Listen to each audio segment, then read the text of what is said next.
काही लोकांचं नशीब खूप छान असतं. त्यांना जसे नातेवाईक चांगले मिळतात ना, तसे शेजारी पण चांगले मिळतात.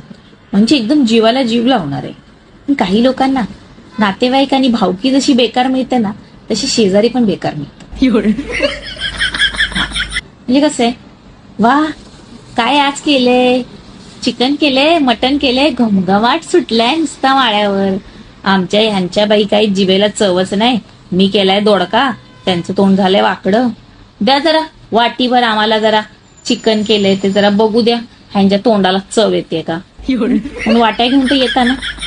पण जर त्या घरात कोणी रील बनवत असेल, व्हिडिओ बनवत असेल, तर लाईक करायला नाही होत. कारण कधी कधी अख्खी दुनिया लाईक करेल तुमचे व्हिडिओ, पण ते शेजारी अजिबात नाही. काय बाई व्हिडिओ काढतेस तू, माहितच नाही आम्हाला. अख्खा खानदान बघते की ग तुझं. तुझे पाहुणे बी बघतायत, ते पण लाईक करतायत मला. गाववाले इकडचे तिकडचे सगळे बघतायत माझे व्हिडिओ, पण तू माझ्या बाजूला राहून तुला माझे व्हिडिओ दिसत नाही. भिंतीला कान लावून बसलेली असते. आता कोणत्या गाण्यावर डान्स करते ते ऐकत असतेस चोरून.